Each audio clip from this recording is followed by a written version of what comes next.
Hi, I'm Doug Donnelly, and welcome back to Cecil TV, and welcome to the musical portion of our show.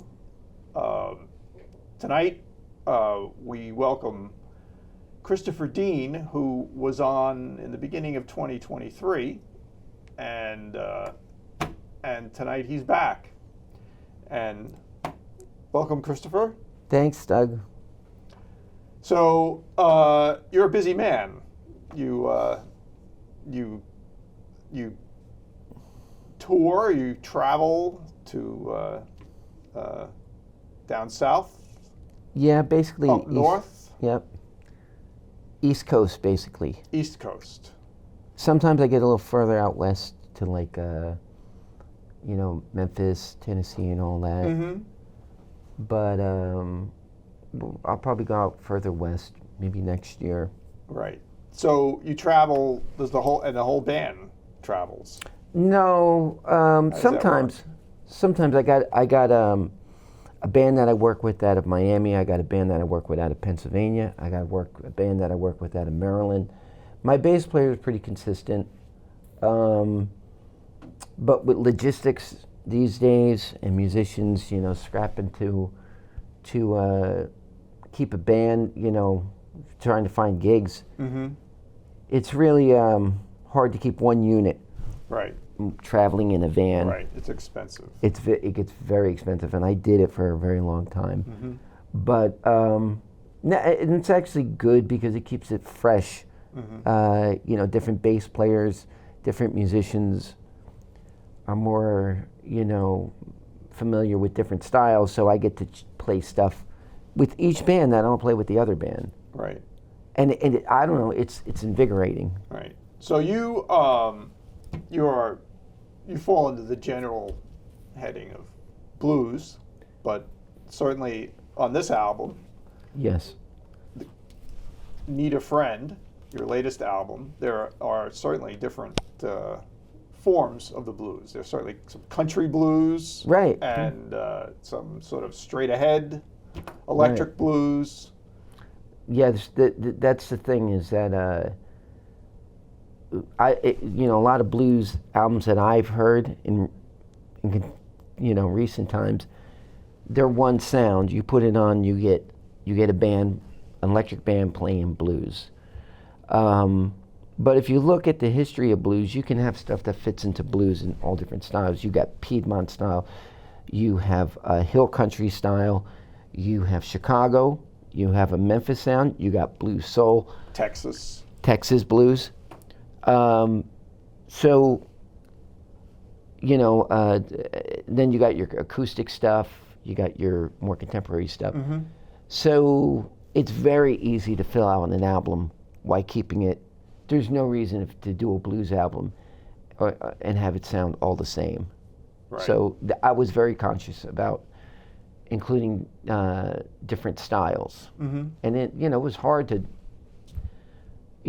get it all into one album.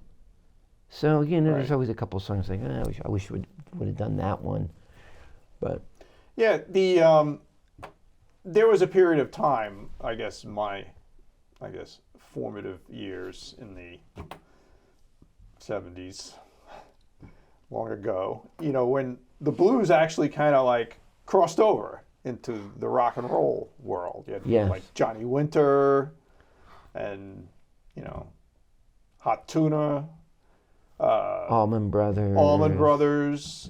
And, even, people like, Albert King and so forth.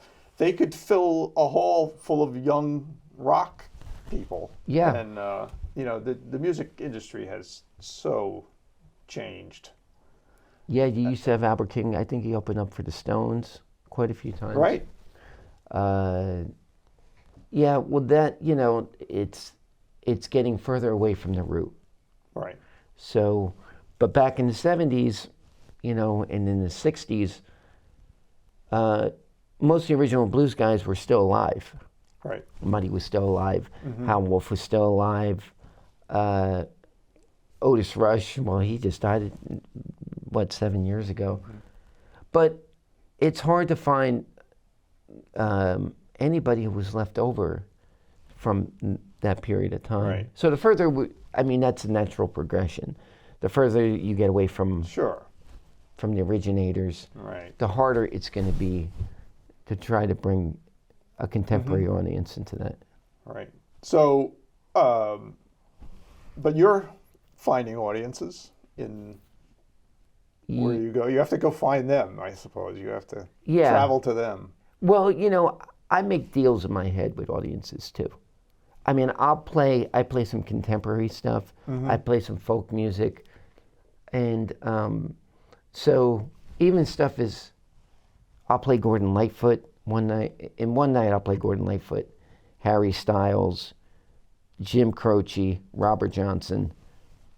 And so if I take a request and I do the song, and then I'll play a blues song for me, or I could justify it by saying, well, I got this album to promote, so I got to play something off it. Right. But I've learned it's like you to just get it, and audiences really don't ask for much. They just want a little something.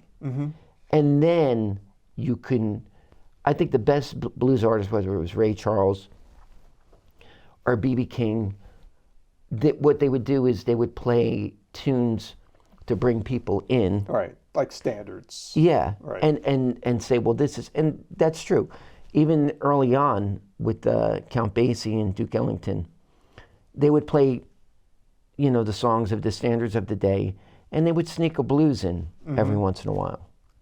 So, if I had my way, I'd probably, play a lot more blues, but I realize it's 2024, and I don't want to force feed anybody anything. Right. Right. So you're about to embark on you have 4 dates in New England. Yep. One as far away as Maine. So Rockland, Maine. yeah. So you drive to these with Yep.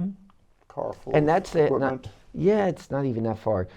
We just got back from Florida. I did 2 weeks down there, and that was 10 gigs in 12 days. And with the heat, it was exhausting. But once you get, body in motion tends to stay in motion. So once you go someplace, you chances are you're going to pick up another place.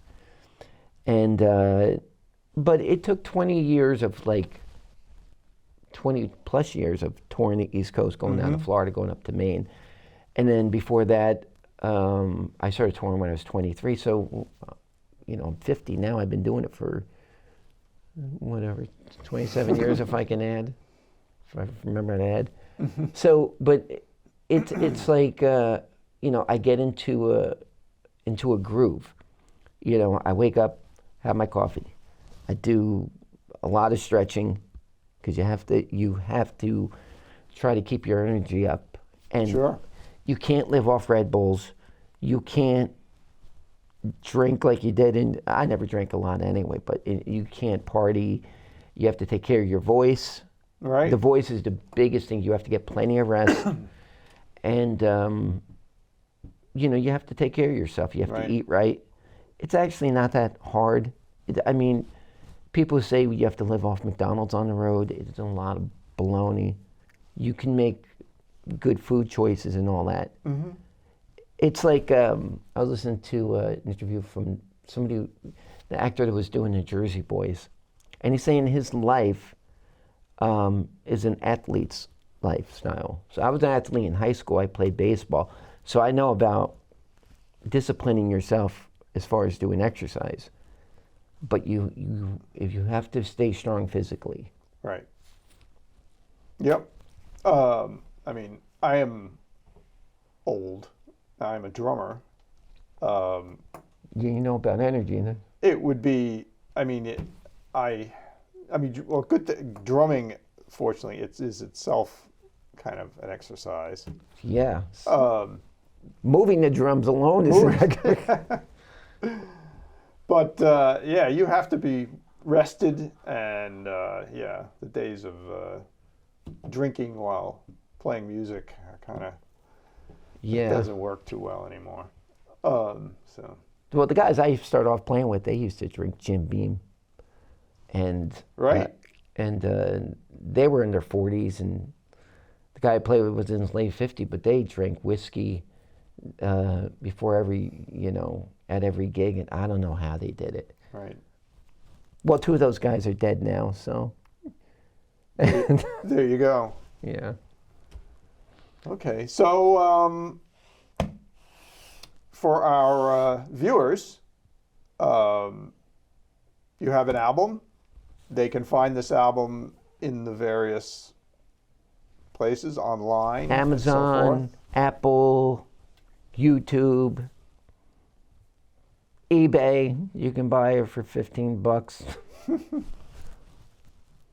That's a deal. You can find other albums of mine for $3.99 if you like. Right. You're also on the streaming platforms. Yeah. How do you feel about the streaming platforms? I mean, is there a promotional aspect to them that is valuable, or Yeah, is it just? I think what it's going to eventually be, because if you go on YouTube now, it sounds so simple. Oh, okay, I'll get YouTube without the commercials. But anything could happen. What people don't realize is when you're on your phone, you're listening to music on your phone, what are the chances of you getting a text or a call that's going to interrupt that and break that? When you put on a CD, you're making a commitment to listen to that CD. Right. And so if I really want to listen to something, I don't count that I really listen to it, unless I put it on without any interruption. Right. Because I went back and started listening to CDs a couple years ago because I missed that.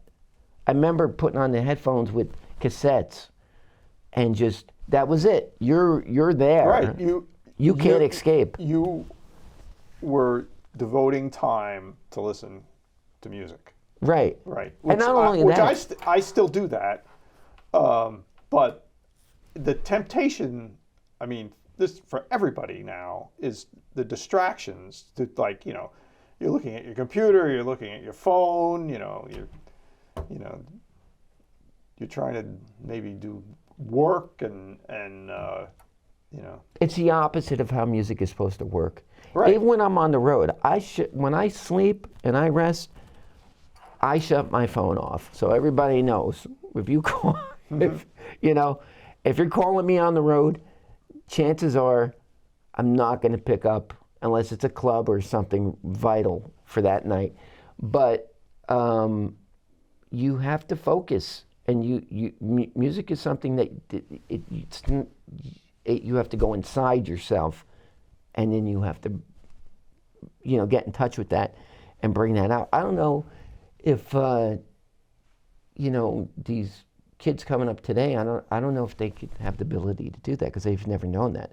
I know what that is because when I started to learn how to play, it was your guitar, whatever you were listening to, and that was it. There was no cell phones, and so, it's the same thing with your memory. It affects your memory too because if you can't remember words, if somebody wants to use an iPad, that's their business. You're used to what you're used to. But for me, I can't do that. I can't use an iPad. I want to know what the words are. I want to know what the order of the lyrics are because it matters. People wrote those lyrics in a particular order for a reason. So I'm old school. I'm still very much old school. I'm finding that out. Right. Yeah, well, I don't know. Musicians have a tendency to be older these days. Yeah, well, it's becoming a lost art. I don't know that many full-time musicians, these days. It's